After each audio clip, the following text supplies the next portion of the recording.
Welcome back to Emberlight Echoes, the sanctuary where ghost stories aren't nightmares, but whispering lullabies from the beyond, guiding you into peaceful slumber. Forget the rattling chains and the lurking shadows. Here we find peculiar beauty and serenity even in the most mysterious. Tonight, our journey takes us to a quiet corner of Rhode Island, a place that should be filled with childish giggles and innocent joy. We'll open the door to an old toy shop, a place holding the unfinished dreams of those who have departed.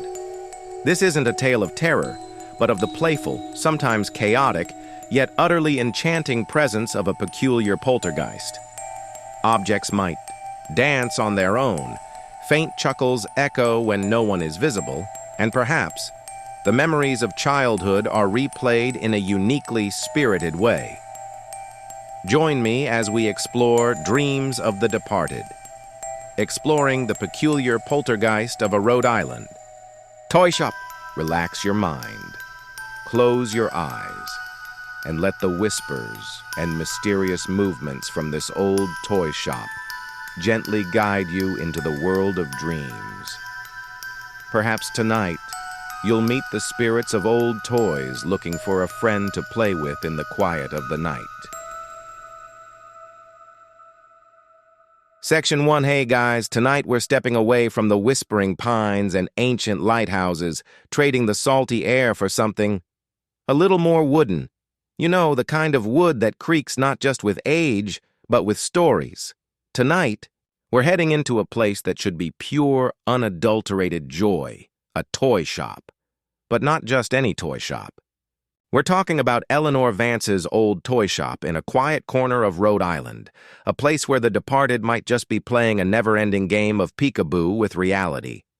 If you thought dealing with a tangled string of Christmas lights was a nightmare, just wait until you hear about antique dolls that shed actual tears. Yeah, you're probably not surviving this one without at least wanting to check under your bed for a rogue teddy bear. So before you get comfortable, take a moment to like the video and subscribe, but only if you genuinely enjoy what I do here. Let me know where you're listening from in the comments below, maybe what time it is for you. Here in Tra Vinh, Vietnam, the quiet hum of the night is just setting in. Now dim the lights, maybe turn on a fan for that soft background hum, and let's ease into tonight's journey together. Imagine for a moment the soft clatter of antique marbles against polished wood, the faint, almost imperceptible scent of forgotten candy tucked away in an old jar, mingling with the rich, comforting aroma of aged timber and a hint of dust motes dancing in the languid sunlight. You're pushing open a heavy lacquered door, its brass knob cool beneath your palm, and as it sighs shut behind you with a gentle creak, you find yourself enveloped in a space that feels utterly timeless. This isn't one of those bright, sterile, big-box toy stores that smell faintly of plastic and manufactured optimism. Oh no, this is something else entirely. This is Eleanor Vance's old toy shop, nestled down a quiet cobblestone street in a quaint Rhode Island town, a place where every shadow seems to hold a secret, and every shelf a silent narrative. Rows upon rows of dark wooden shelves, polished smooth by countless hands over decades, groan under the affectionate weight of countless antique playthings. Your eyes immediately adjust to the dimly lit interior, drawn to the myriad of characters staring back at you. Porcelain dolls, their painted smiles eternally fixed, yet somehow cracked by the passage of time, seem to gaze out from their perches, their glass eyes following your every move with an unnerving yet innocent intensity. You might even catch a fleeting glimpse of your own reflection in their shiny, vacant stares, and for a split second you're not sure who's watching whom. And then there are the dusty rocking horses, their faded paint and worn saddles telling tales of countless fantastical adventures now standing patiently, waiting for another child to climb aboard. Regiments of tin soldiers stand eternally at rigid attention, their tiny swords gleaming faintly in the shafts of light filtering through the aged windows, as if guarding some unseen precious treasure. And then, the intricate clockwork figures, their springs frozen, forever caught mid-motion, as if patiently awaiting an unseen hand to continue their mechanical ballet. A tiny ballerina poised mid-pirouette, a drummer boy with his stick forever raised. Each toy, whether a meticulously crafted wooden animal or a soft, well-loved rag doll with missing buttons for eyes, carries within it a story, a silent echo of childhood that lingers in the very air, almost thick enough to touch.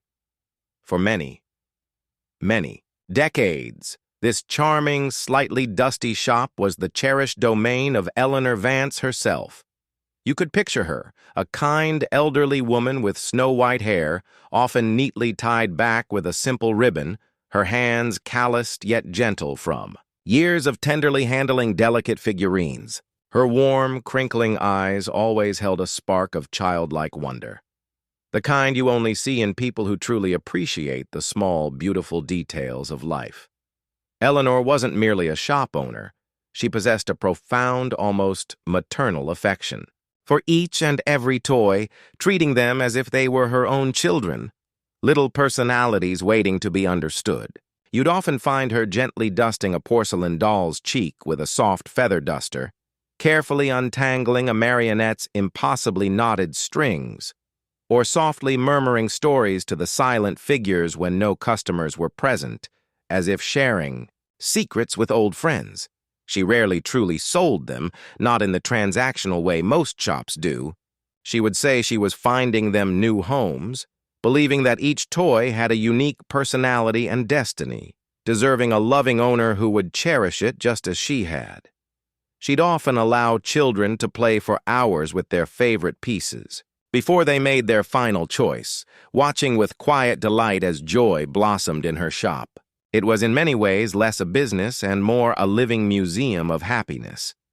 After Eleanor Vance passed away peacefully, not in a sterile hospital room, but in the small, cozy living quarters behind the shop, surrounded by the quiet comfort of her wooden and fabric companions, the shop was inherited by her equally gentle and child-loving niece, Sarah. Sarah, who had grown up listening to her aunt's whimsical stories and watching her tender care for the toys, had promised Eleanor that she would look after the shop as if it were a living, breathing part of their family's soul. It was a promise made with a full heart, little knowing that the spirit of that promise would soon be quite literal. It's a bit like inheriting a vintage car, only to find it insists on driving itself to the nearest ice cream parlor, you know. Historians still debate the precise moment the peculiarities began, but it certainly intensified after Eleanor's passing. However, not long after Eleanor's departure, strange and inexplicable occurrences began to manifest within the shop's quiet confines. Initially, they were so subtle, so easily dismissed, that Sarah often convinced herself it was merely her overactive imagination, or perhaps the inevitable settling and creaking of an old building, worn by a century of whispers and footsteps. But then, the evidence started to mount, piece by curious piece. One crisp autumn evening, as Sarah was locking up the heavy oak door, the clang of the deadbolt echoing softly in the now silent shop, she distinctly heard it. A faint, high-pitched wobble, that unmistakable, almost ethereal hum of a child's spinning top, coming from the main display area, just beyond the row of meticulously arranged tin soldiers. She froze, her hand still on the cold metal of the lock, her breath held tight in her chest. The sound continued for a few seconds, a mesmerizing, almost hypnotic whine, then abruptly ceased, leaving behind an unsettling silence that felt heavier than before. Her logical mind, honed by years of practical living, immediately raced to dismiss it. A loose floorboard? A draft? But curiosity, that persistent little imp, nudged her. When she bravely pushed the door open a crack and peeked back, inside, everything was still. The shop lights were off, casting long, eerie shadows from the shelves of forgotten faces. Yet as her eyes adjusted, she saw it. A small, painted wooden top, which she had meticulously placed on a high, stable shelf earlier that day, now rested perfectly centered on the worn wooden floor, directly in the middle of the main aisle. It was as if it had simply spun itself down there. No obvious way for it to have fallen. No one else was in the shop.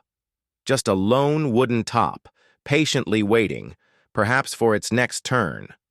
Another instance involved the antique doll collection, specifically a group of delicate porcelain figures dressed in Victorian lace. Sarah had meticulously arranged them that morning, dressing them in their tiny bonnets and seating them in a perfect semicircle.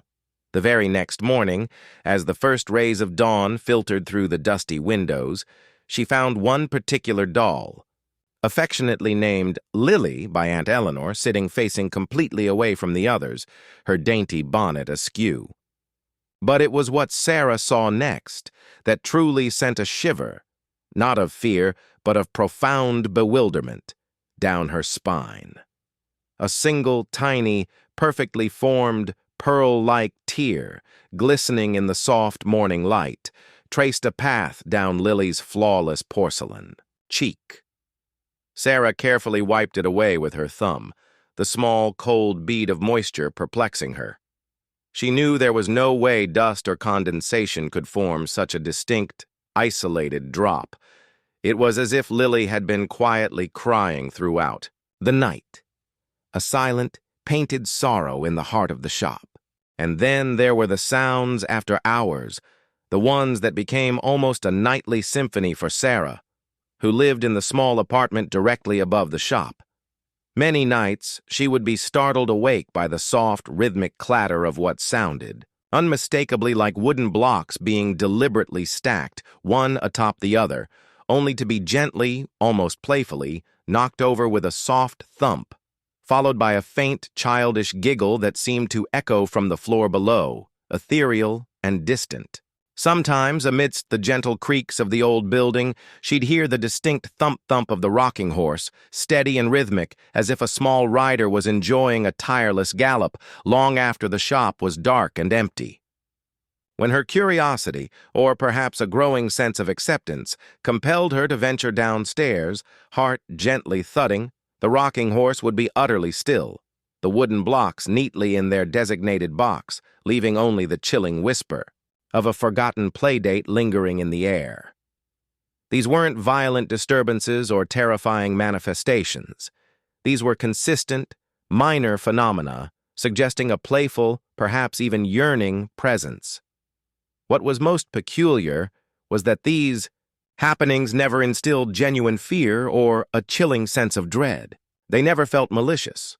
On the contrary, they often evoked a quiet sense of wonder, a subtle warmth almost like a fond remembrance, as if Eleanor's beloved toys had truly come to life, or perhaps Eleanor's own gentle spirit lingered, still, tenderly caring for her children, expressing their desires for continued play.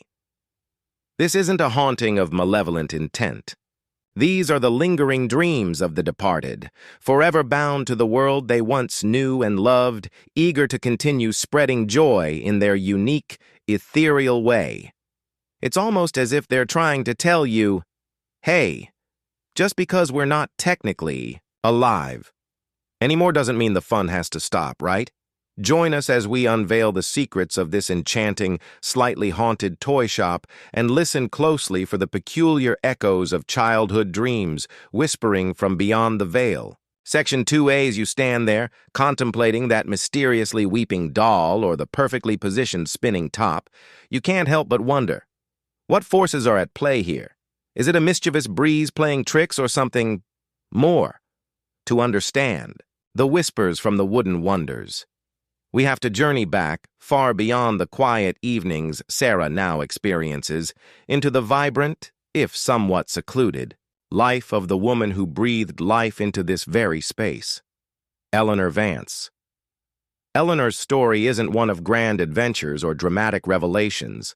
It's a tapestry woven with threads of quiet dedication and an almost sacred love for the inanimate. Born into a time when childhood was slowly being recognized as a distinct phase of life, not just a miniature adulthood, You know, before kids had TikTok and knew what adulting meant. Eleanor was a product of a simpler era. She was born in the late 1800s, a period when toy manufacturing was blossoming from bespoke artisan work into a burgeoning industry, though her family's small mercantile business in Rhode Island focused more on general goods than specialty items. Perhaps it was the stark contrast to the utilitarian nature of their general store that sparked her fascination. While other children might have dreamed of faraway lands or scientific breakthroughs, Eleanor found her enchantment in the meticulously crafted miniature worlds she saw in catalog pages or in the rare imported toys that passed through her family's hands. It's truly fascinating, isn't it? Back then, even a simple wooden block could be an object of immense wonder, unlike today where a toy needs to levitate and serve coffee to impress. Eleanor didn't just like toys, she understood them. She saw the tiny souls within their painted eyes and the endless stories hidden in their silent forms. It's a bit like how some people can tell if a vintage guitar has a soulful tone. Eleanor could feel the heartbeat of a teddy bear. When the opportunity arose in the early 1900s to take over a small, struggling general store on this very cobblestone street, Eleanor didn't just see a business venture. She saw a canvas, a place where she could cultivate her true passion. She, slowly, lovingly, transformed it, little by little, into a haven for playthings. This wasn't a sudden grand opening, but a gradual, organic evolution, much like how a shy little seedling eventually becomes a towering, majestic oak. She filled it with antique dolls, some passed down through families, others carefully acquired from auctions or estate sales, each with its own history etched into its faded fabric or cracked porcelain. Rocking horses, tin soldiers, intricate, clockwork figures. She amassed them with the devotion of a collector and the tenderness of a guardian. Her philosophy wasn't about making a quick buck, which, let's be honest, would probably get her laughed out of any modern business school. Eleanor truly believed that she wasn't selling toys, she was finding them new homes. Imagine that. It's like a cosmic adoption agency for inanimate objects. She would spend hours talking to prospective parents, the children and their bewildered grown-ups, ensuring that the chosen toy and child were a perfect match. She'd explain the history of a particular doll, or the brave battles a tin soldier had fought, in her imagination, of course, imbuing each object with a personality that to her was utterly real. She often let children play for what felt like an eternity, simply watching their joyous faces, believing that the true purpose of a toy was to bring unadulterated happiness. Some would say it was eccentric, this deep bond she formed with mere objects. But can you really put a price on the joy of a child, or the silent wisdom held within a well-loved toy? Historians still debate the true economic viability of her business model, but one thing is clear: it was a labor of profound love. The community, initially amused by old Miss Vance and her talking dolls, grew to adore her and her peculiar shop. In a world that was rapidly industrializing, moving faster and faster, Eleanor's shop remained a serene, timeless eddy, a place where children could truly be children, away from the increasing pressures of standardized education and the burgeoning consumer culture. It was an anomaly, a delightful throwback, much like finding a fully functional floppy disk drive in the middle of a modern data center. Locals would often send their children to visit Miss Eleanor and her friends, knowing they would be safe, cherished, and entertained for hours. It was more than a shop. It was a community cornerstone, a silent guardian of innocent dreams. It's a strange but true fact that in the early 20th century, many toy manufacturers actually hired toy testers. Children. Of course, to play with prototypes for extended periods, simply to gauge their appeal and durability. Eleanor, in her own unique way, ran a similar, albeit unofficial, program, watching generations of local kids engage with her beloved inventory. So, when Eleanor Vance passed away peacefully in her sleep, surrounded by the silent witnesses of her life's devotion. The dolls, the rocking horses, the clockwork figures. It wasn't just a shop owner who was gone. It was a guardian, a nurturer of playful spirits. Her profound connection to every single object within those walls, her belief in their inherent life force, and her unwavering dedication to their purpose of bringing joy created an energy, a resonance, that simply refused to dissipate. It's as if her love for these wooden wonders, this porcelain parade, was so immense, so all-encompassing, that it left an indelible imprint on the very fabric of the building and its contents. Her presence, her essence, became intertwined with the shop itself.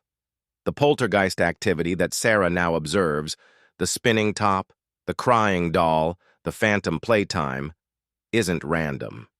It's Eleanor, still tending her shop, still finding joy in the play, still ensuring that her beloved toys are watched over, even from beyond the veil.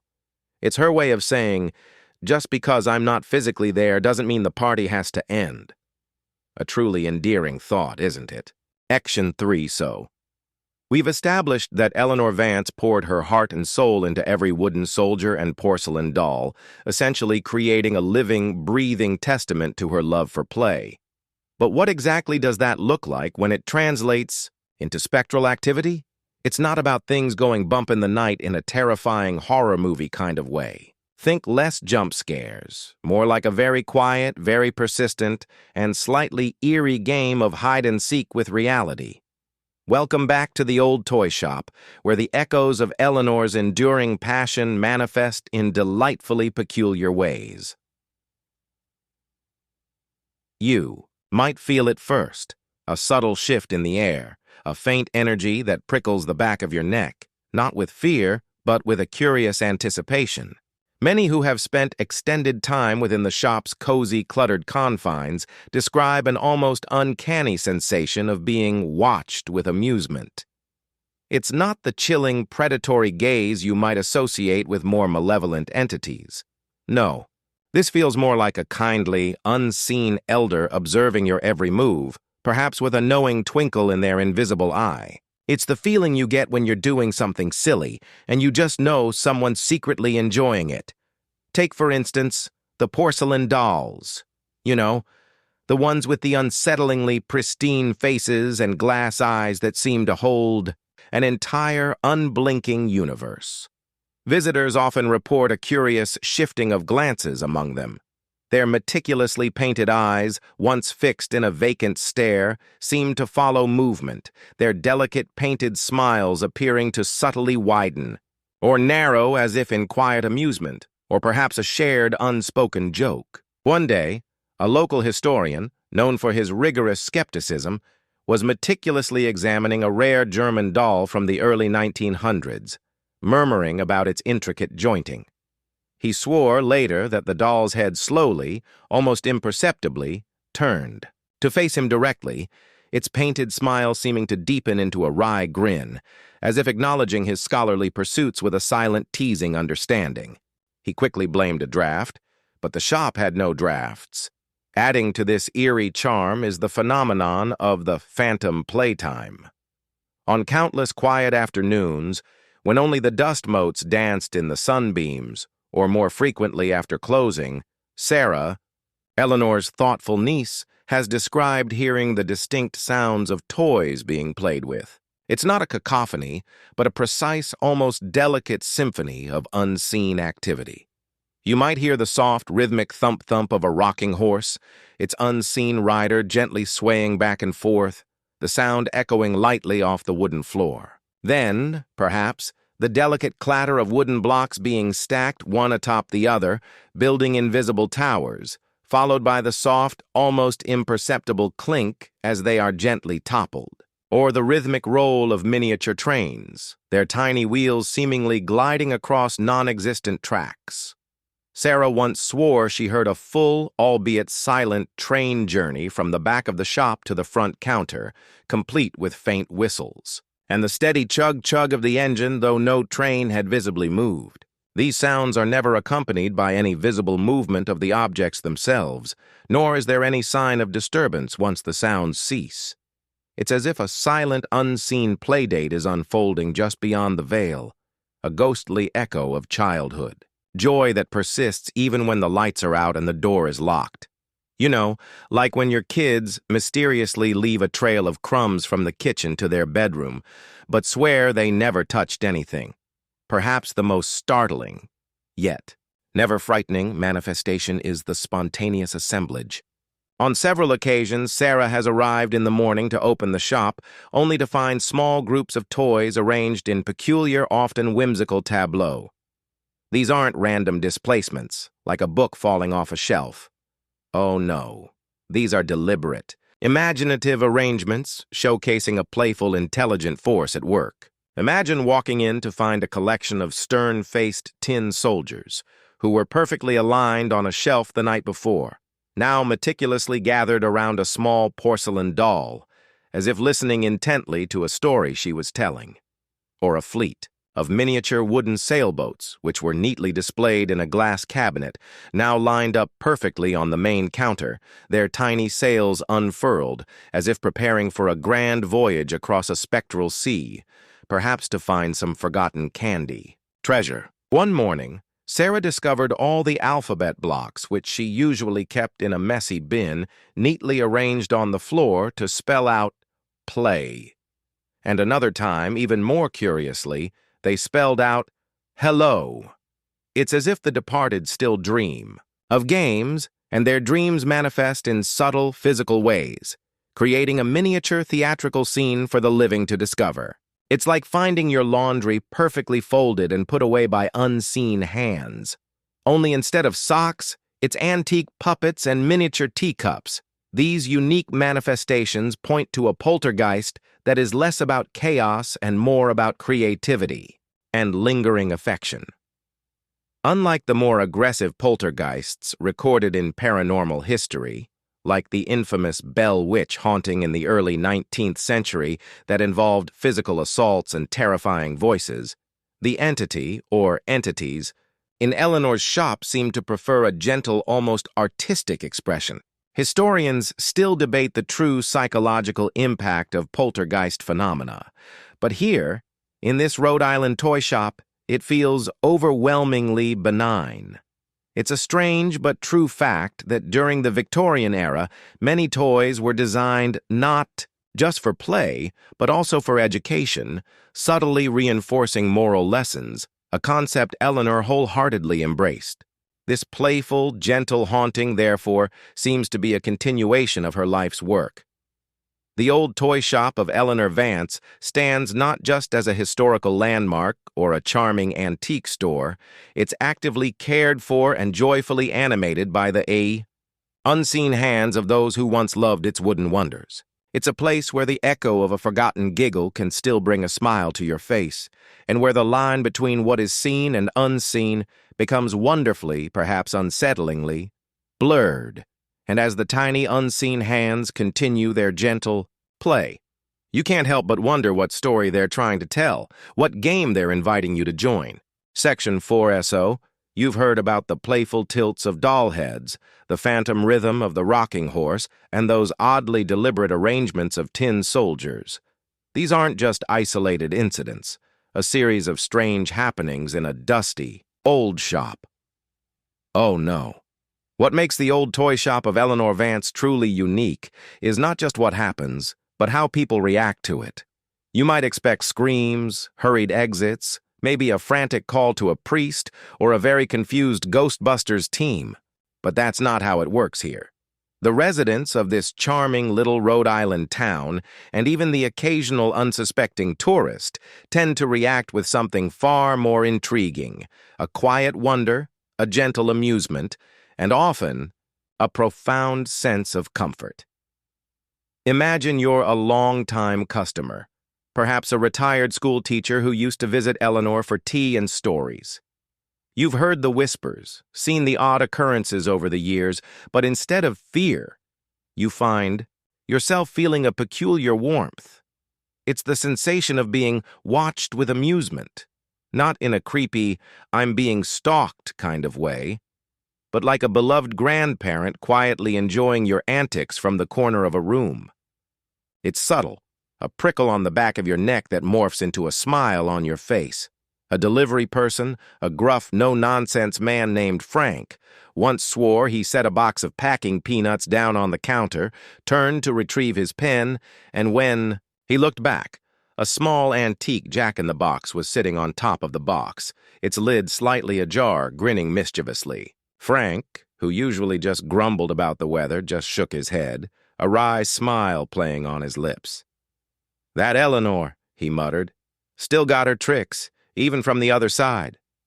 It's a testament to the character of Eleanor herself that her lingering presence, even in its spectral form, continues to bring quiet delight rather than dread. Historians still debate whether human perception of the paranormal is primarily shaped by cultural narratives or innate psychological predispositions. But in this shop, joy seems to be the dominant narrative. Perhaps the most heartwarming and, frankly, a little spooky aspect of this gentle haunting is what we call reunion play. You see, the poltergeist activity here isn't just random. It seems to respond to nostalgia, to the very fabric of memory. Visitors, particularly those who grew up in the area, often report a powerful sense of déjà vu or a sudden, vivid recall of their own childhood toys and games as they browse the shop. It's almost as if the shop itself is a conduit, allowing the spirits to tap into the universal wellspring of nostalgia. For instance, Mrs. Henderson, a sweet elderly lady who visits the shop every Tuesday, reminisced aloud one afternoon about her favorite childhood doll, a specific bisque doll with auburn curls. She spoke of its soft, worn dress and the way its eyes would close when laid down. As she spoke, her voice thick with emotion, a doll eerily similar to her description, which had been sitting motionless on a high shelf, slowly, almost imperceptibly, tilted its head towards her, and its glass eyes, which had been wide open, clicked gently shut, as if responding to her heartfelt memory. Mrs. Henderson gasped, tears welling in her eyes, not from fear but from a profound sense of connection, as if her long-lost childhood friend was acknowledging her. It's like finding that one specific song from your awkward middle school years on a streaming service, completely unexpected and somehow perfectly resonant. These are moments of uncanny connection, suggesting that the spirits within the shop are responding to the nostalgia and joy of their visitors, eager to re-engage in the games of old, bridging the gap between their world and ours. This unique atmosphere, where the unexplained brings comfort rather than terror, fosters a remarkable sense of comfort and acceptance among those who witness these events. Unlike the violent, terrifying hauntings often depicted in films, where poltergeists throw furniture around like a teenager having a tantrum, no one leaves Eleanor's shop feeling terrified. Instead, they often report a feeling of warmth, even a quiet joy, as if they've been part of something truly special and benevolent. Sarah, Eleanor's niece, has moved beyond mere tolerance. She has embraced these playful rearrangements and the faint giggles she hears from downstairs. She views them as Eleanor's continuing presence, a sign that her aunt is still overseeing her beloved collection. Sarah often leaves out small, broken toys, perhaps a doll with a missing limb or a tin soldier with a dented helmet, on her workbench, before closing. And to her quiet delight, on occasion, she finds them subtly mended overnight.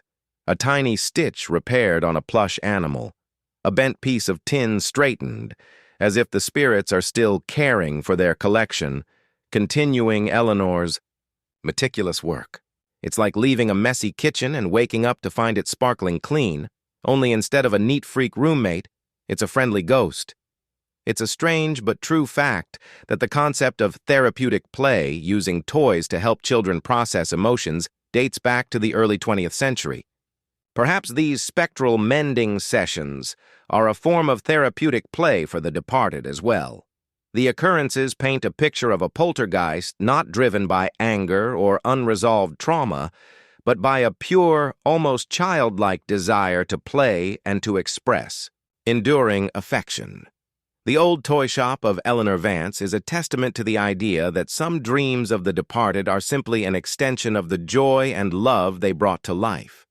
And as you wander through its aisles, feeling that gentle amusement watching over you, you might just find your own childhood memories stirring, awakened by the playful spirit of a shop that truly refuses to let go of its past.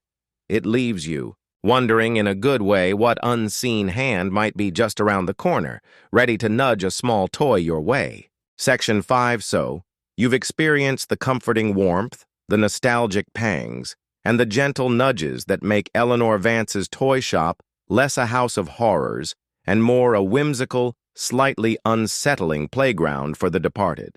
But if these benevolent spirits, presumably Eleanor's, and perhaps those of the children who loved these toys, are orchestrating such playful phenomena, one can't help but wonder, are certain objects more tuned in than others? Is there a particular toy, a specific doll, or a creaky old rocking horse that acts as a kind of spiritual Wi-Fi router, connecting the seen with the unseen? It's a fascinating thought, isn't it? Almost like a toy selection process for the afterlife, where some gadgets just have better reception. In the world of the paranormal, there's a long-held belief that certain objects can act as focal points or anchors for spiritual energy. Think of it like a lightning rod, but for lingering, emotions and playful intentions. In Eleanor's shop, this theory seems to hold a surprising amount of weight, particularly when you observe the consistent activity surrounding specific types of toys. It's not just any randomly chosen block. It's often the ones that have been loved the most, handled by countless tiny hands, imbued with layers of joy and childhood dreams.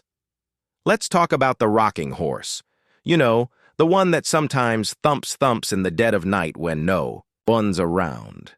It's a common fixture in most toy shops, but this one, a beautifully carved wooden horse with faded paint and a perpetually patient expression, seems to be a particular favorite. Sarah has recounted countless instances where the horse would begin its gentle, rhythmic rocking, not with a violent lurch, but with a slow, deliberate swing, almost beckoning.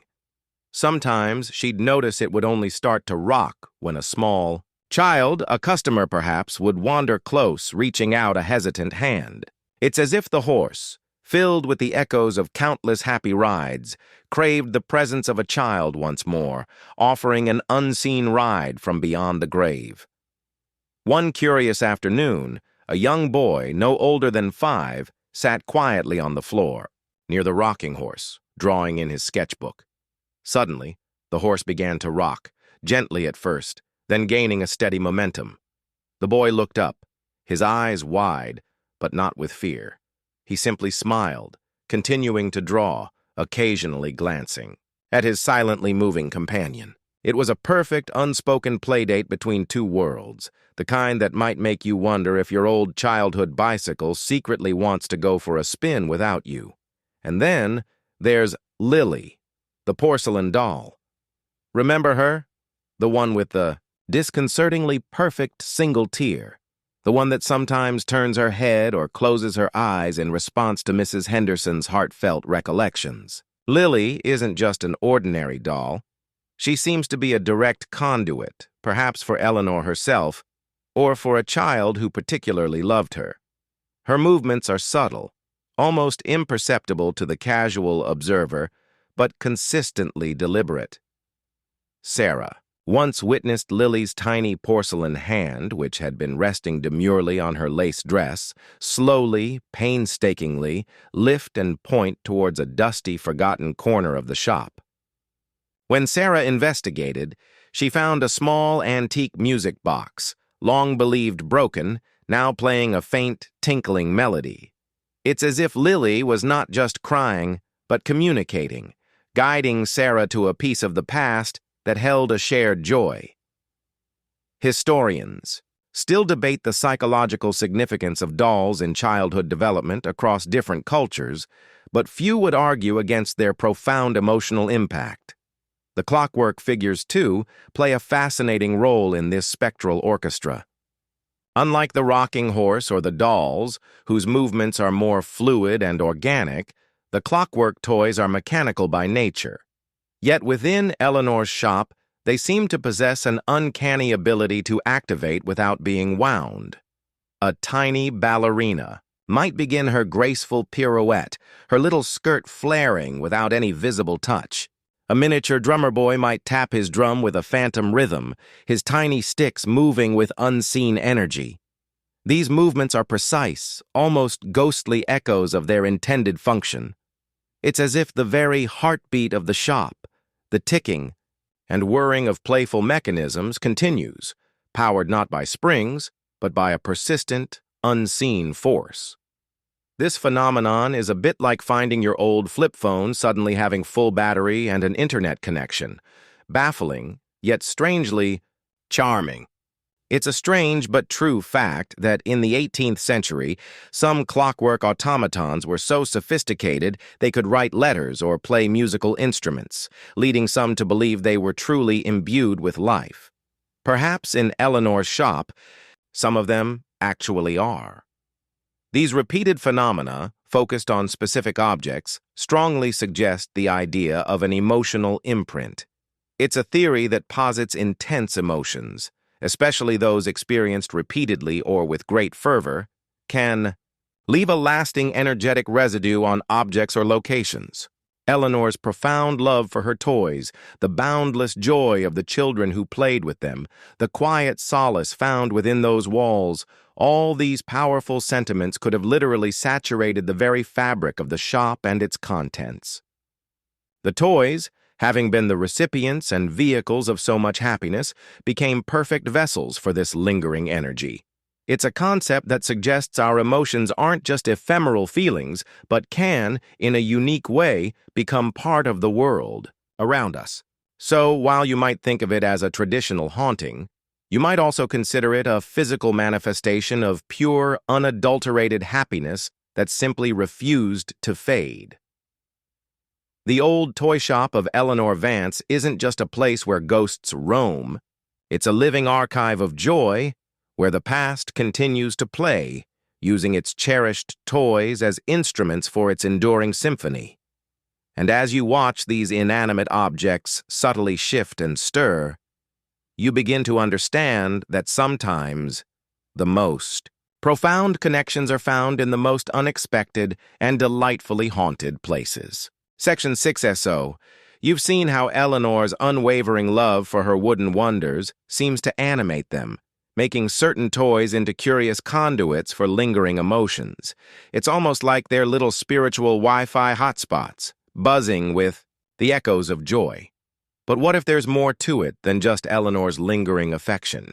What if nestled within the very bones of this charming old shop lies a deeper, perhaps a little more poignant history? Sometimes, the most innocent places hold the most fragile, heartbreaking secrets. It's like finding out your favorite childhood cartoon character had a surprisingly dark backstory. It just adds layers, doesn't it? You see, the old toy shop of Eleanor Vance, like many venerable establishments that have stood for generations, holds more than just a collection of playthings. It holds the echoes of countless lives, some filled with unbridled glee, others perhaps touched by a whisper of sorrow. In the early 1900s, around the time Eleanor was just beginning to transform the general store into her toy haven, a quiet tragedy unfolded on this very street. A story almost lost to time, known only through old local newspaper clippings and hushed whispers passed down through generations. Back then, childhood was a delicate balance. While toys were gaining popularity, life was still incredibly fragile, especially for the very young.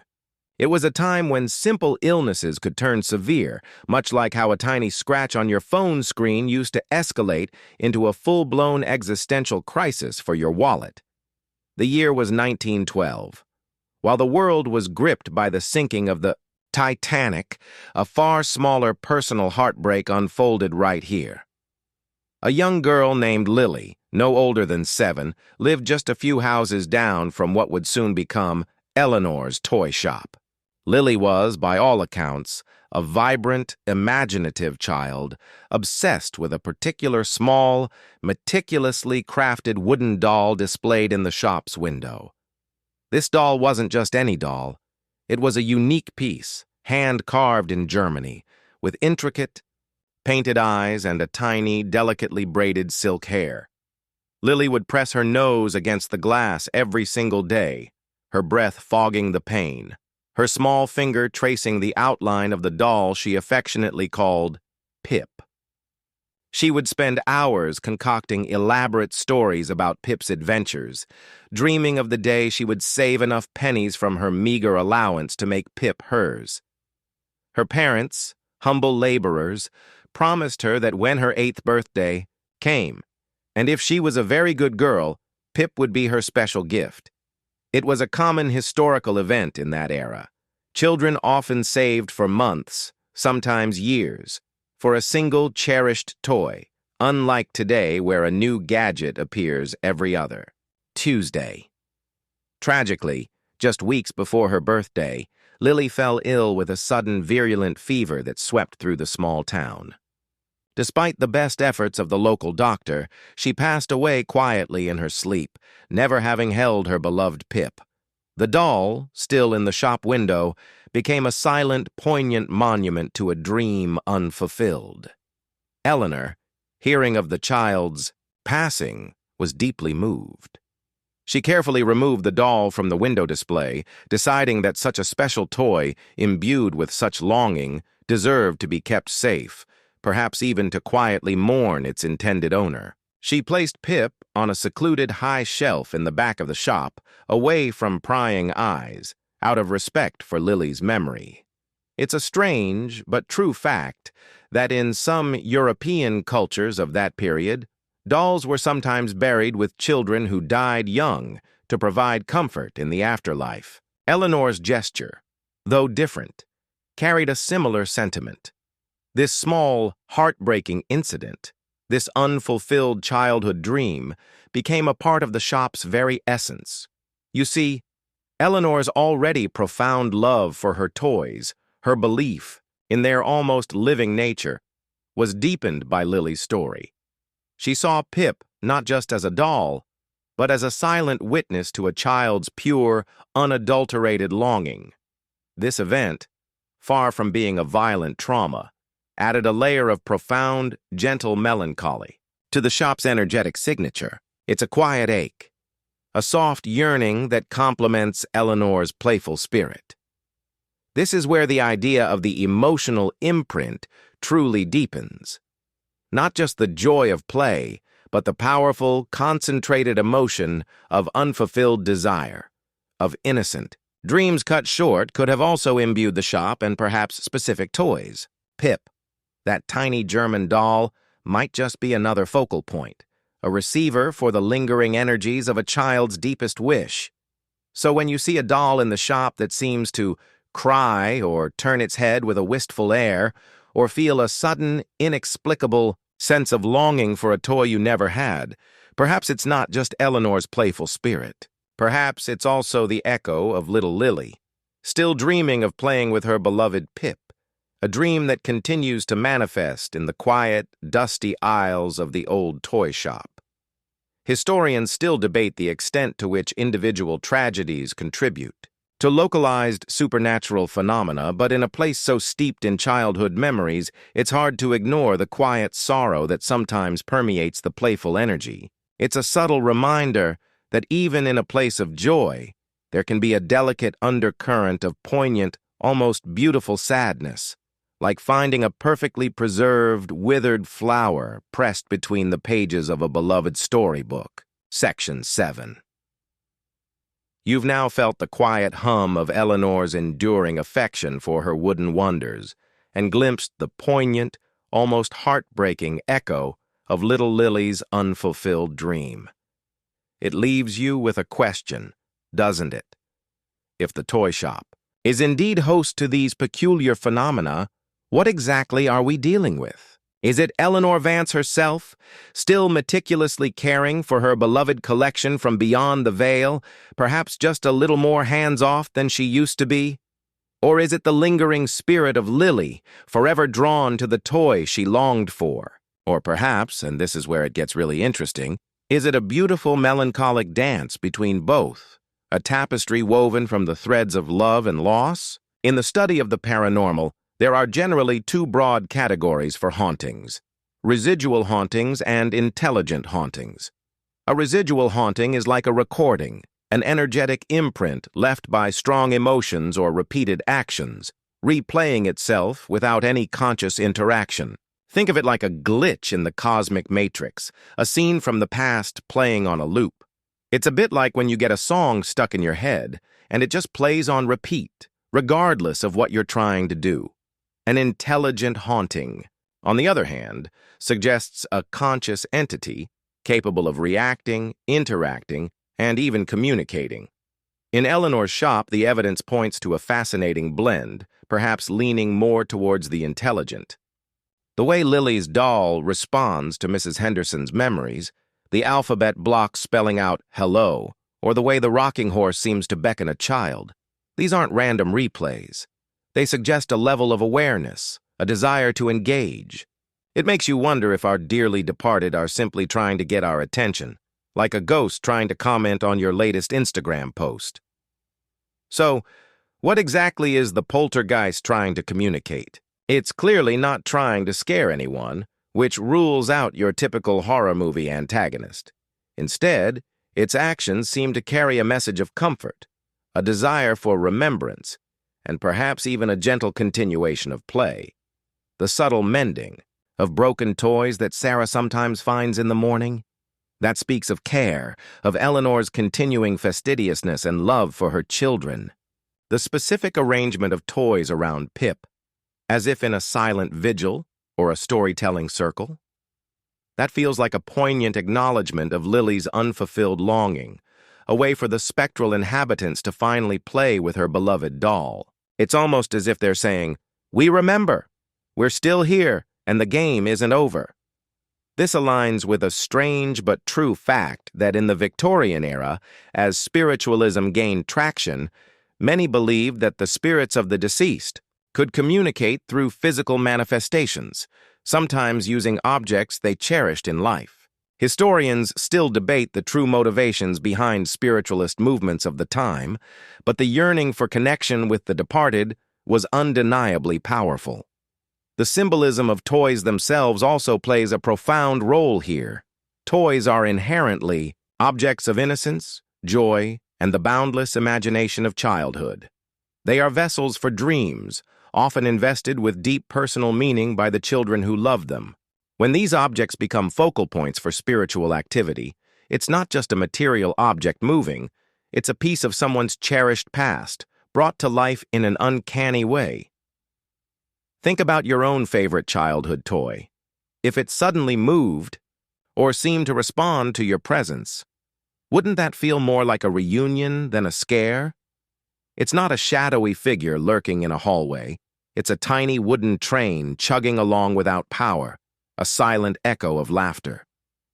This type of haunting taps into a universal human experience, the nostalgia for lost innocence, the yearning for a connection to our past, and the hope that perhaps the joy we once experienced truly can last forever.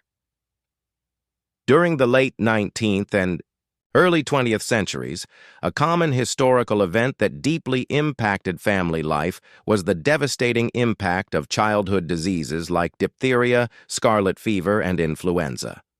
High infant and child mortality rates meant that loss was a very real, very frequent part of life for many families. This led to various rituals of mourning, sometimes involving the deceased child's favorite toys, and a profound cultural shift towards spiritualism as people sought ways to connect with their lost loved ones.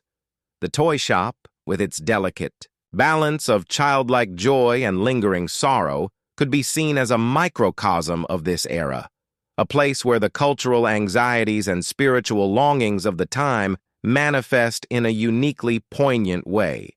You know, like how we all collectively decided to adopt pets during the lockdown, finding comfort in small, furry companions when the world felt overwhelming. The ghosts of Eleanor's toy shop don't seem interested in causing chaos or fear.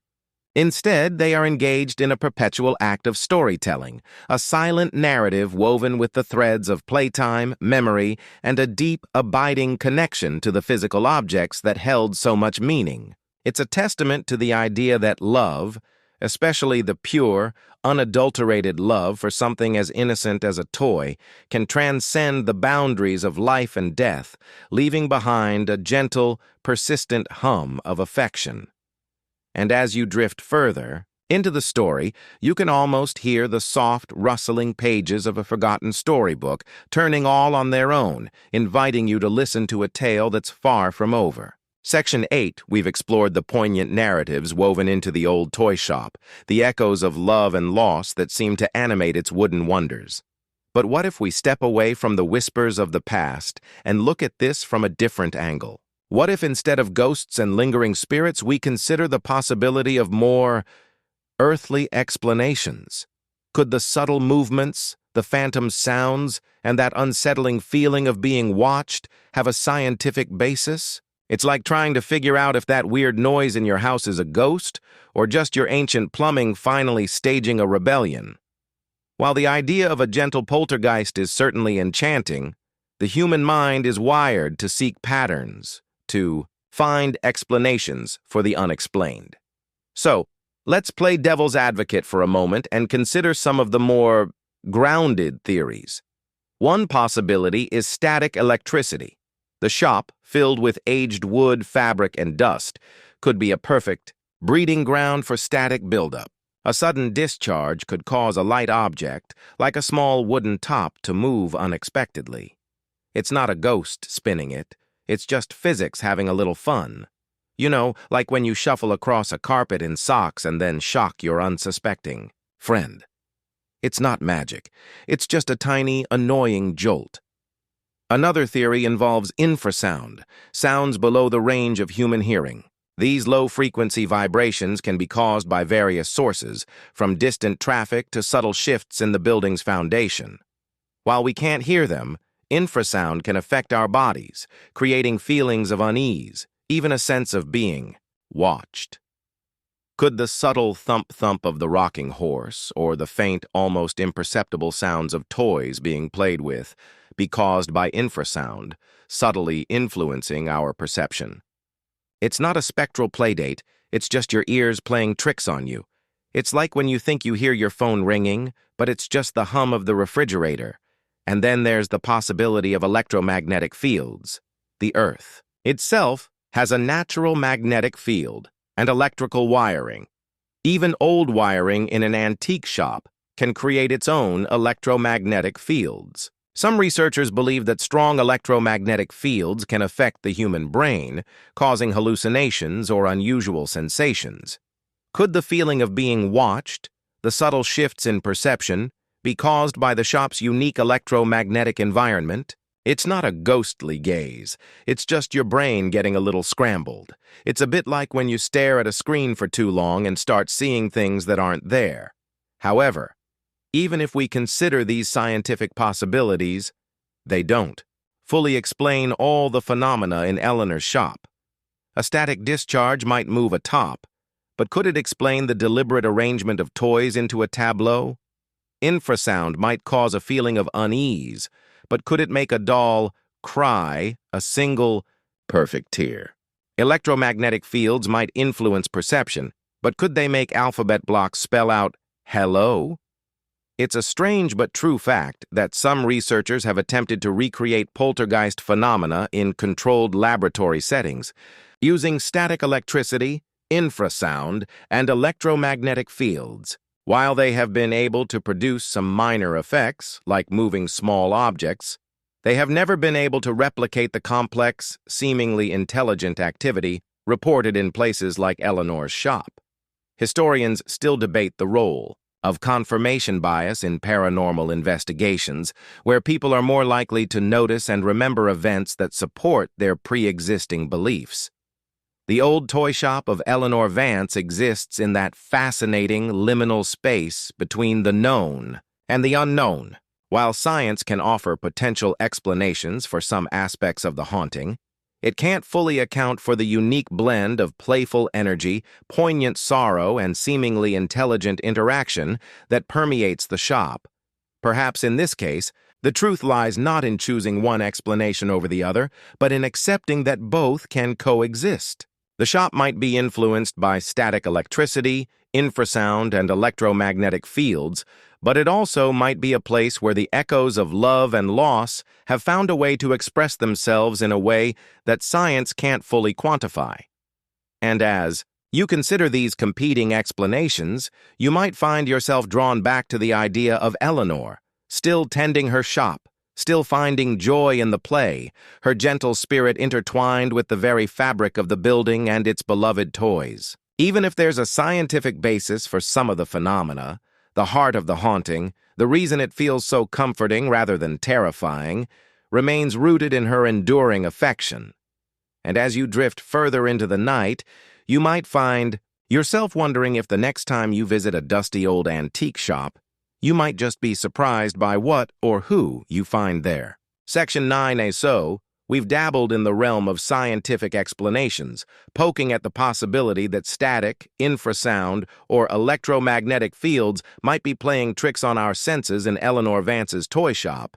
But as much as our logical minds crave neat little boxes for the unexplained sometimes, reality just refuses to fit. And when it comes to the old toy shop, there's a phenomenon that completely sidesteps the realm of wires and wavelengths and plunges headfirst into the ethereal, the dream weave. It's almost as if the shop itself is a giant antique dream catcher, pulling you into its stories, even when you're tucked snug in your own bed. You see, beyond the physical manifestations of rocking horses and weeping dolls, many visitors, and particularly Sarah, Eleanor's niece, have reported experiencing remarkably vivid and often interconnected dreams after spending time in the shop. These aren't just your run-of-the-mill, oops, I ate too much pizza dreams. Oh no. These are detailed, immersive experiences that often feature the very toys you've seen, or even Eleanor herself, sometimes as a kindly guide, sometimes as a mischievous child. It's like the shop's giving you a nightly, personalized, slightly spooky bedtime story, complete with immersive VR. Historians still debate the true nature of collective unconsciousness and shared dreamscapes, but in this Rhode Island town, the evidence feels quite tangible. Sarah, living above the shop, is predictably the most frequent participant in this nocturnal narrative. She describes her dreams as having an almost tangible quality, as if she's not just dreaming about the shop, but actively within it, walking its aisles at night. One particularly poignant dream involved her finding little Lily, the porcelain doll, not crying this time, but perched atop the rocking horse, her tiny porcelain hands firmly gripping its worn wooden mane. In the dream, Lily turned her head, not with a mournful tear, but with a wide, genuine smile, and whispered, "Eleanor says to tell you she's having so much fun." Sarah woke up with a gasp, a profound sense of peace washing over her, along with the lingering scent of old rosewater and aged wood, as if she'd truly been there. It's a strange but true fact that some indigenous cultures believe dreams are a parallel reality where spirits can communicate, offering guidance or messages. Perhaps the old toy shop is simply a thin spot between these realities. But it's not just Sarah. Customers, especially those who've developed a deep affection for the shop, have reported similar experiences. A young art student, fascinated by the antique clockwork figures, once described a dream where all the shop's clockwork toys sprang to life, performing an elaborate silent ballet across the shop floor, their gears whirring with an unseen, ethereal energy. He woke up feeling exhilarated, compelled to sketch the dance he'd witnessed, convinced it was more than just a dream. It's almost as if the shop's resident spirits are orchestrating a nightly show, inviting you to be their private audience and maybe even a co-star. You know, Like when your favorite band drops a surprise album and you feel like you're part of something exclusive. This concept of collective dreaming or a shared dream experience around the shop is truly fascinating. It suggests that the lingering energies, Eleanor's maternal love, Lily's unfulfilled longing, the countless joys of childhood, are not just manifesting physically, but are also subtly influencing the very dreamscape of those who enter their domain. It's as if the shop acts as a nexus, weaving the subconscious minds of its visitors into a tapestry of shared nostalgia and spectral interaction. Perhaps the physical manifestations we discussed earlier, like the spinning top or the rearranged blocks, are just the daytime echoes of these deeper, more elaborate nocturnal activities. It's a two-way street where the spirits influence our dreams, and perhaps our dreams, full of our own memories and affections, in turn, energize their presence. Consider a common historical event, the rise of Freudian dream analysis in the early 20th century. This era saw a fascination with the subconscious and the idea that dreams held hidden meanings, often reflecting our deepest desires and anxieties. While Freud probably wouldn't have blamed a dream about a rocking horse on a ghost, his work certainly opened the door to the idea that our nocturnal journeys are far more than random brain activity. The dream weave of Eleanor's shop takes this a step further, suggesting that external, non-physical entities can subtly influence these internal landscapes, creating shared narratives. It's like your brain getting an unexpected software update from an unknown source, but instead of fixing bugs, it's installing ghost stories. The very fabric of the shop, steeped in history and emotion, seems to hold the capacity to bridge the waking world with the dreaming world, creating an ongoing, intimate dialogue between the living and the departed. And as you prepare to close your eyes tonight, knowing that somewhere out there, in a quaint Rhode Island town, the dreams of the departed are still playing out amongst antique toys, you might just find yourself wishing for an invitation to their peculiar spectral slumber party. Who knows what stories await you in the old toy shop's unique dream weave? Section 10, you've glimpsed the dream weave, that ethereal tapestry where the toy shop subtly weaves its way into your subconscious, inviting you to nocturnal playdates with the departed. But for Sarah, Eleanor Vance's kind-hearted niece, this isn't just a fleeting dream or an intriguing concept. It's her everyday reality. When she inherited the shop, she also inherited its spectral residents, and her journey from bewilderment to a profound sense of peace is perhaps the most touching part of this peculiar story. It's a bit like adopting a cat and discovering it also comes with a tiny, invisible, very quiet house elf. You might be surprised at first, but eventually you just learn to live with the odd little disappearances of Milk. Initially, Sarah reacted, exactly as you or I might. There was that first moment with the spinning top, the inexplicable tear on Lily's porcelain cheek, and the late-night phantom giggles and creaks. Her logical mind, though open, strained to find rational explanations. She'd check for drafts, examine hinges, even briefly consider if she needed more sleep. It's a common historical event that throughout the 19th and early 20th centuries, as scientific thought gained prominence, people often tried to rationalize phenomena previously attributed to the supernatural, seeking empirical explanations for unexplained events. Sarah was no different, attempting to apply a modern lens to a decidedly unmodern situation. But as the occurrences continued, consistent and undeniably deliberate, her skepticism slowly, beautifully gave way to a quiet, almost tender acceptance. Now, the poltergeist activity isn't something Sarah fears or even tries to dismiss. It has seamlessly woven itself into the fabric of her daily life, becoming as much a part of the shop's charm as the scent of aged wood or the gentle chime of the antique bell above the door. She often finds herself talking to the toys, or rather, to the unseen presence that animates them. "All right, Eleanor," she might murmur, as she notices a tin soldier has been moved to a new strategic position. "What grand campaign are we planning?" Today? She might even leave a small, comfortable cushion on the rocking horse at night, just in case someone wants to ride. It's her personal, silent acknowledgement of the life beyond the veil. It's not just a business. It's a shared space. A partnership, almost. Historians still debate the psychological benefits of anthropomorphizing inanimate objects, but for Sarah, it's clearly a source of comfort. This isn't about being crazy. It's about finding meaning and connection in the most unexpected places.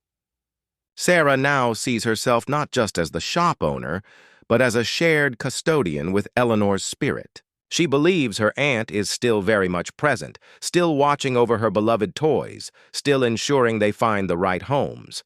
There's a peculiar peace in knowing she's not alone in her work, that the legacy Eleanor built is being actively tended by both the living and the departed. It's like co-owning a quirky little cafe with a silent partner who occasionally rearranges the pastries after closing, but always for the better. It's a strange but true fact that in some cultures, maintaining a deceased loved one's belongings or continuing their work is seen as a way to keep their spirit active and honored in the world. Sarah is embodying this ancient tradition, perhaps without even fully realizing it. The very nature of this haunting, its gentle, benevolent character, has been instrumental in Sarah's acceptance. Unlike the terrifying poltergeists of folklore that cause havoc and instill terror, these manifestations consistently bring a sense of warmth, playfulness, and even solace. There are no cold spots that make your teeth chatter, no angry whispers chilling you to the bone. Instead, it's the quiet thump-thump of a rocking horse, the gentle clatter of unseen blocks, or the subtle turning of a doll's head. These are not signs of malevolent spirits seeking revenge, but rather of a loving presence, perhaps ensuring that childhood joy continues, even in the afterlife. It reinforces the idea that some forms of haunting are less about fear and more about enduring connection, a kind of eternal, ethereal embrace. In an era when societal views on grief and mourning were slowly evolving, moving away from rigid Victorian rituals towards more personalized expressions of remembrance, Sarah's quiet acceptance stands as a testament to the power of individual belief. While her grandmother's generation might have worn black for years, Sarah found her way to honor Eleanor's memory through a living, breathing, subtly haunted tribute. It's a beautifully personal interpretation of legacy, proving that love truly transcends the boundaries of time and physical presence. The old toy shop of Eleanor Vance is no longer just a place of commerce for Sarah. It's a sanctuary where the living and the departed peacefully coexist, united by their shared affection for wooden wonders and the timeless magic of play. And as you imagine Sarah calmly tidying shelves, perhaps humming a little tune, while an unseen doll subtly adjusts its bonnet, you can't help but feel a profound sense of peace, knowing that some goodbyes are never truly final. Section 11. So, Sarah has embraced her unique co-custodianship of Eleanor's toy shop, finding comfort in the gentle, playful energies that animate its wooden wonders. But what about the rest of the world? In a charming, close-knit Rhode Island, town news, especially the slightly unusual kind, tends to travel faster than a rogue spinning top on a polished floor. How has the community, the very people who knew Eleanor and now frequent Sarah's shop, reacted to its increasingly peculiar reputation? Well, you might be surprised. It's not quite the pitchforks and torches scenario you'd expect from a haunted location in a horror movie, is it? More like a collective amused nod and a quiet shared understanding. The townspeople, many of whom remember Eleanor Vance herself, possess a unique blend of practicality and open-mindedness. They've lived alongside the shop for decades, seen it transform, and know Sarah to be a sensible, kind woman. So, when tales of subtly shifted dolls or the faint sounds of phantom playtime began to circulate, there wasn't a sudden panic. Instead, there was a quiet murmur of, "Oh, that's just Eleanor," or, "Well, her toys always did have a life of their own." It's a testament to the powerful, benevolent impression Eleanor left on the community. It's like finding out your favorite neighborhood bakery is secretly run by a family of friendly gnomes. You might be a little weirded out, but you'd still go for the croissants. Anecdotes abound, shared in hushed tones over coffee at the local diner or murmured with a chuckle. During weekly market visits, little Lily, a young customer who comes in regularly, swore to her mother that the antique rocking horse always gave her a little extra push when she first climbed on, as if inviting her to play. The mother, instead of dismissing it, simply smiled and said, "Maybe Miss Eleanor wants you to have a good ride, dear." Then there's Mr. Abernathy, the meticulous delivery driver, who once spent 5 minutes searching for a specific antique tin wind-up car he'd just delivered, only to find it sitting neatly arranged at the head of a line of other tin soldiers as if waiting for a parade. He simply scratched his head, a wry grin on his face, and said, "Eleanor, you're a hoot, even after all these years." These aren't tales of terror. They're gentle, almost endearing encounters that reinforce the shop's quirky, benevolent reputation. Over time, the old toy shop has evolved beyond just a local business. It's become a quirky landmark. It's the place you point out to out-of-town relatives, whispering, "That's the shop where the toys play by themselves, you know." It's a source of local pride, a charming anomaly in a world that often feels too predictable. Its fame, though quiet and understated, has grown organically, not through sensational headlines, but through genuine word of mouth. It's almost like a secret handshake among the locals, a shared understanding of the shop's gentle enchantment. Historians still debate the precise mechanisms through which local legends and folklore are created and sustained, but the toy shop is certainly a fascinating case study in community storytelling. This organic spread of its reputation has, perhaps inevitably, turned the shop into a subtle tourist attraction. Not in the bustling tour bus-lined sense, but in a more respectful, curious way. Visitors, often drawn by the gentle whispers of its peculiar poltergeist, arrive with an open mind and a quiet hope of experiencing something truly unique. They don't come expecting poltergeist activity that makes the shop's inventory fly across the room. No, they come hoping for a subtle shift, a faint sound, a fleeting feeling of being watched by kindly, unseen eyes. They browse with a little more anticipation, a little more wonder, hoping to feel that same warmth and connection that Sarah and the locals do. It's a strange but true fact that places with perceived paranormal activity, even gentle ones, can become significant cultural sites, drawing visitors seeking not just a thrill, but a connection to something beyond the mundane. The enduring charm of the old toy shop of Eleanor Vance lies in its ability to defy conventional expectations of a haunted place. It's not a place to be feared, but a place to be visited with a sense of wonder and perhaps a quiet invitation to play. The community's acceptance, their subtle anecdotes, and the shop's reputation as a gentle landmark all speak to the profound impact of Eleanor's enduring love.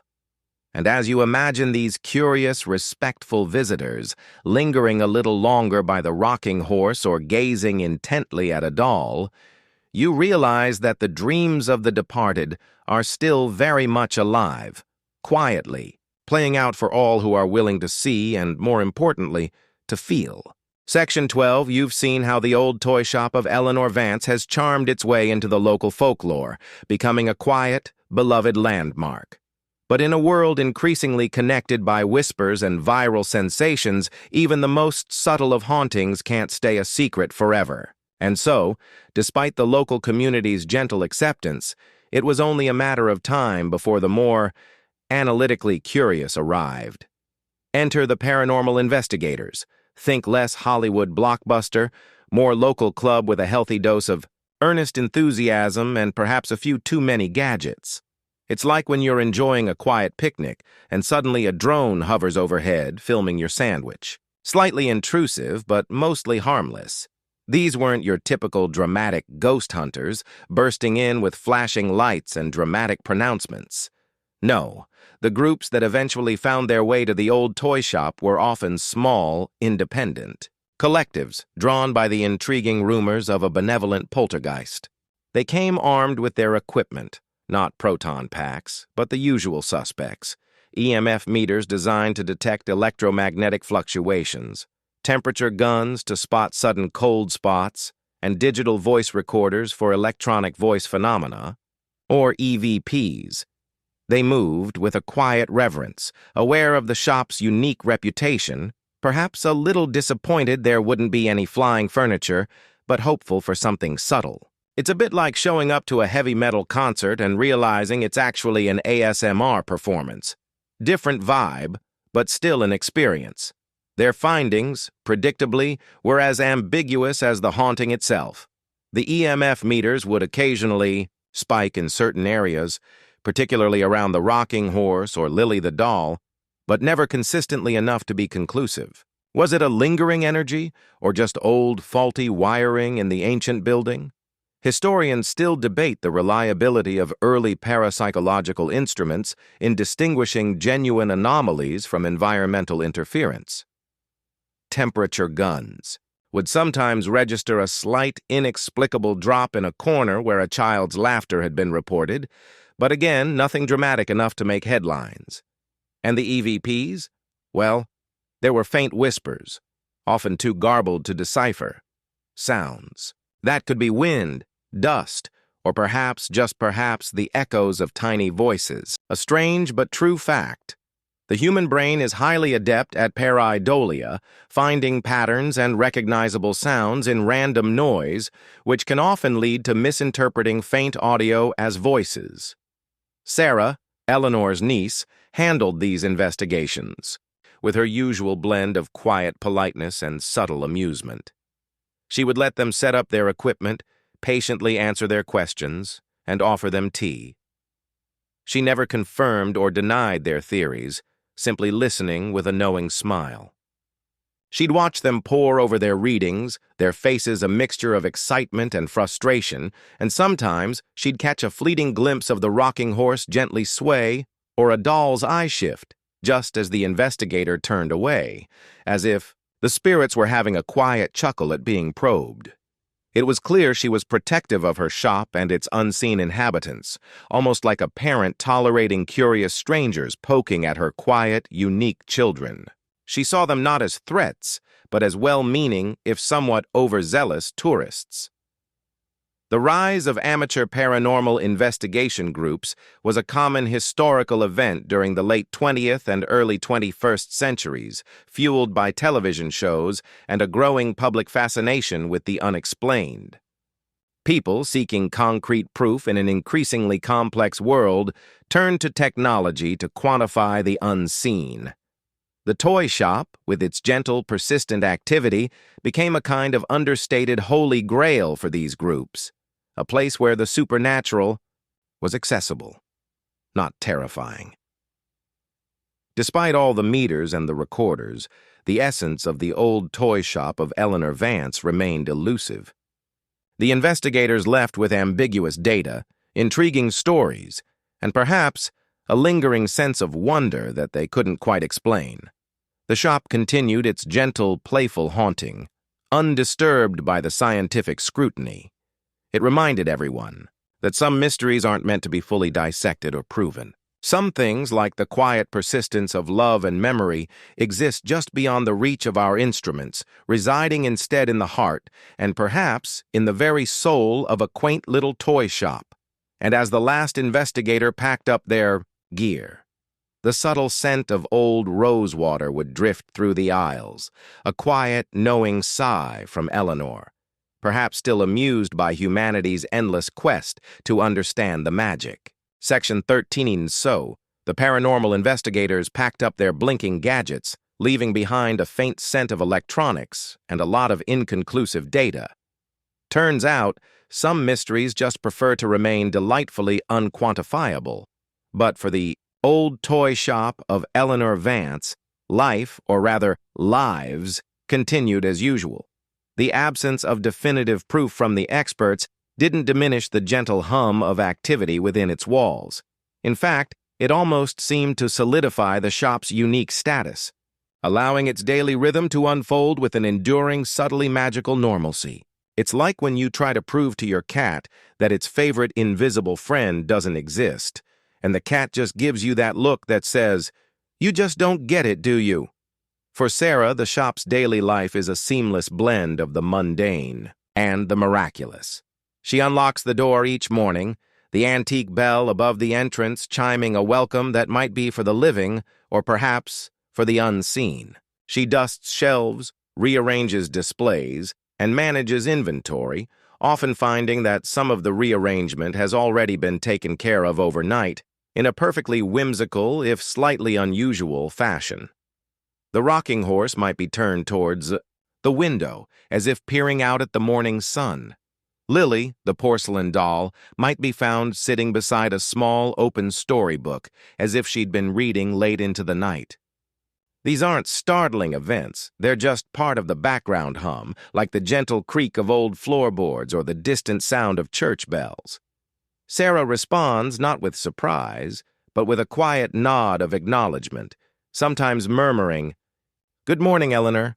Customers, too, become part of this unique daily tapestry. Some remain blissfully oblivious, admiring the antique toys for their craftsmanship alone, never sensing the subtle shifts in energy or the faint, almost imperceptible whispers of spectral play. Others, however, are more attuned. They might pause, a thoughtful look on their face, as they sense an inexplicable chill or catch the faint echo of a distant giggle. A child might swear they saw a tin soldier salute them, or an adult might feel a gentle, fleeting touch on their hand near a particularly old teddy bear. Sarah, ever the graceful custodian, never outright confirms their suspicions, but often offers a knowing glance or a gentle smile that implicitly encourages their sense of wonder. She's the quiet interpreter, the bridge between their reality and the shop's peculiar magic. It's a strange but true fact that collective conscious experiences, even subtle ones like this, can deepen a community's connection to a place, fostering a unique sense of shared narrative. In an era defined by mass production and the impersonal nature of big-box retail, the old toy shop of Eleanor Vance stands as a charming anomaly. It's a bastion of personalized experience, a place where every object has a story and some perhaps have a continuing one. The enduring appeal of traditional crafts and small independent businesses in the face of industrialization was a common historical event, highlighting a persistent human desire for authenticity and connection. And here, in this shop, Eleanor's original vision continues to thrive, amplified by her lingering presence. Her belief that she wasn't just selling toys, but finding them new homes, is constantly reinforced by the playful manifestations. The toys, seemingly, are still finding their way, still bringing joy, still inspiring wonder, often with a little unseen help. This daily dance between the living and the departed has imbued the shop with a unique atmosphere that goes beyond mere nostalgia. It's a living, breathing connection to the past, a testament to the enduring power of love, play, and memory.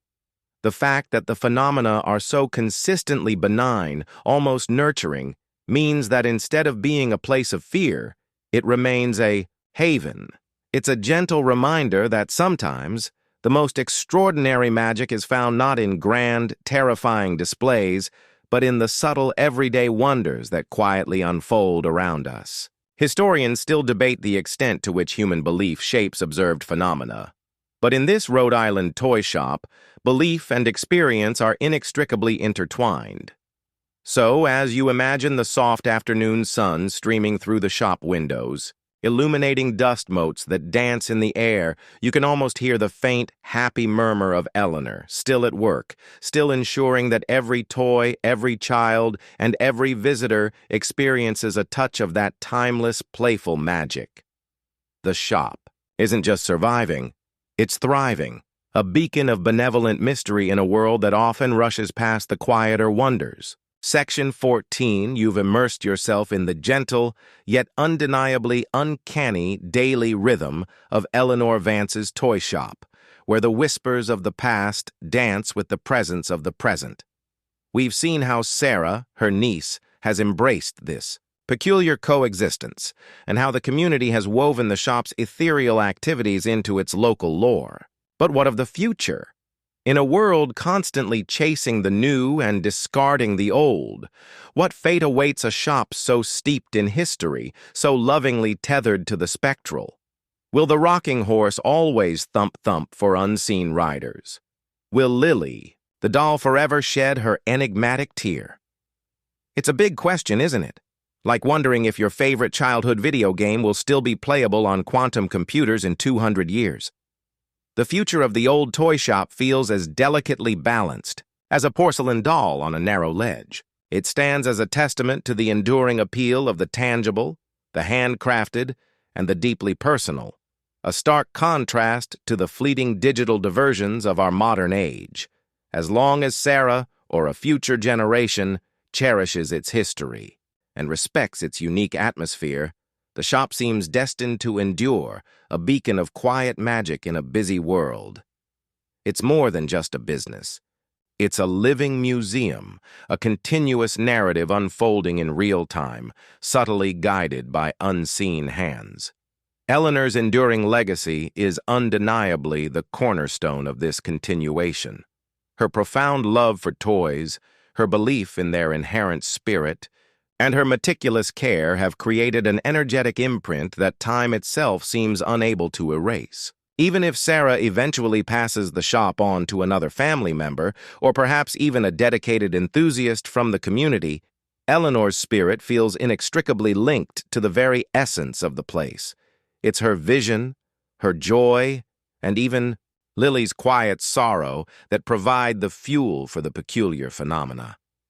Imagine her, a translucent figure, still overseeing inventory, still ensuring every toy finds its true home, perhaps even subtly suggesting a purchase to a hesitant customer. Her legacy isn't just in the physical objects, it's in the very feel of the shop, the way it makes you pause, smile, and wonder. It's a strange but true fact that some architectural historians believe that the spirit of a building can be, influenced by the emotions and intentions of those who inhabit it, a concept that feels particularly resonant here. And then there's the question of the poltergeist's future. Will the playful manifestations continue indefinitely? Will they change or evolve? Perhaps, as the shop's legacy deepens, the playful interactions will become even more pronounced, or perhaps more subtle.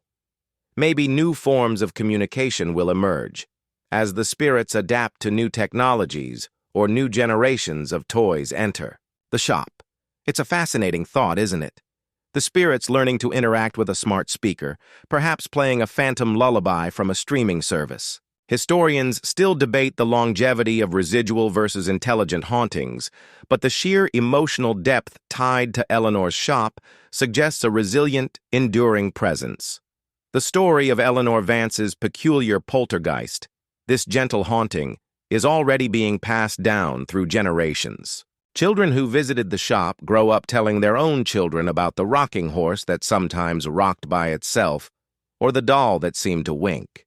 These tales become part of the town's fabric, a cherished local legend that adds a unique charm to its identity. This transmission of oral history and local folklore is a common historical event, shaping communities and preserving unique narratives that might otherwise be lost to time. The shop, therefore, isn't just selling toys, it's weaving tales, creating lasting memories, and ensuring that the dreams of the departed continue to live on, not just in the ethereal realm, but in the hearts and minds of the living.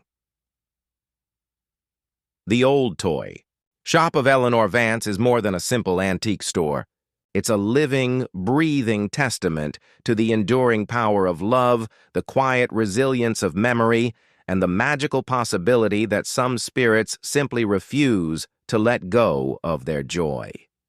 As you consider its future, imagine the quiet generations, yet to come, browse its aisles, feeling that familiar sense of gentle amusement and quiet wonder, forever touched by the unique, playful spirits that call this special place home. And perhaps, even 100 years from now, a child will still hear the faint thump-thump of an unseen rider and know instinctively that Eleanor is still there, still playing. You've journeyed through the dust motes and the dreams of the departed, experienced the gentle nudges of unseen hands, and witnessed the enduring legacy of Eleanor Vance's love for her wooden wonders.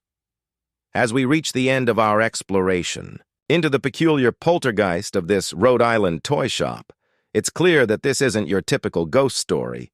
There are no dramatic screams, no chilling pronouncements, just the quiet, persistent hum of a world delicately intertwined with another. This haunting isn't about fear. It's about connection, about the enduring power of human emotion, and the profound ways in which love and loss can leave an indelible mark on the world, even after we're gone.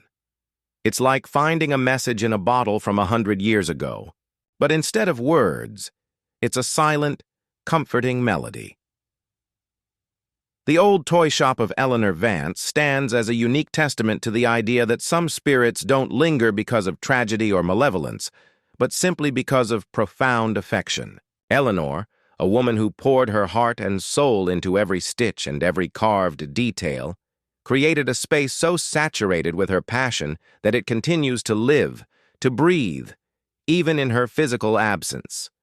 And young Lily, with her unfulfilled longing for Pip, adds a poignant layer, a whisper of innocent yearning that blends seamlessly with the shop's playful energy.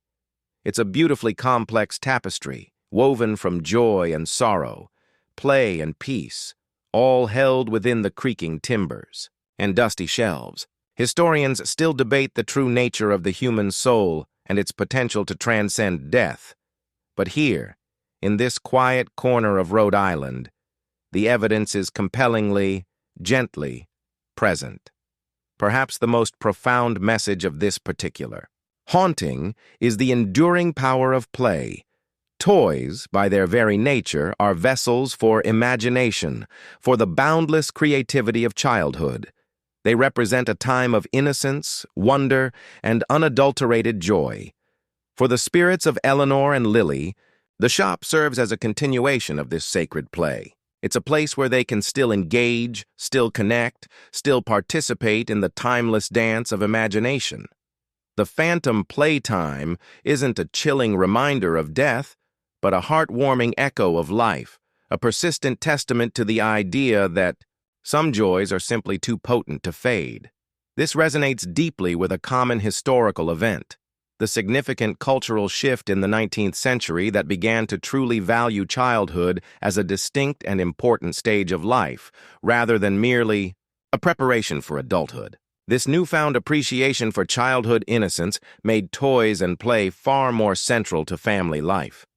This entire narrative, from the quiet shifts of a doll's gaze to the shared dreams of the shop's visitors, reminds us that the boundaries between worlds might be far thinner than we often imagine. It suggests that our connections, our passions, and our deepest desires might not simply vanish with our last breath, but linger, seeking pathways to express themselves, to continue their story. It's a strange but true fact that numerous cultures worldwide have folklore about spirits attaching themselves to cherished objects, but rarely with such a consistent, benevolent, and deeply touching outcome. The old toy shop of Eleanor Vance isn't just a destination for paranormal enthusiasts. It's a profound metaphor for the enduring human spirit. It's a place where the past isn't merely remembered, it's active. It's a reminder that even in an age of rapid change and digital distraction, there are still places where authenticity, history, and a touch of the ethereal can coexist, bringing comfort and wonder to all who visit. And as you close your eyes, tonight, imagine the soft, rhythmic thump-thump of an antique rocking horse gently swaying in the moonlight, a silent invitation to dreams of the departed, dreams that are still very much alive. We've reached the end of our journey into the enchanting world of the old toy shop. Thank you so much for joining us on Emberlight Echoes. We hope you've enjoyed exploring the whispers and wonders of this peculiar place as much as we have. Don't forget to like this video, subscribe to Emberlight Echoes for more tales from the edge of the unknown, and hit that notification bell so you won't miss our next adventure. Until then, stay curious, and may your own echoes be ever so intriguing. See you in the next video.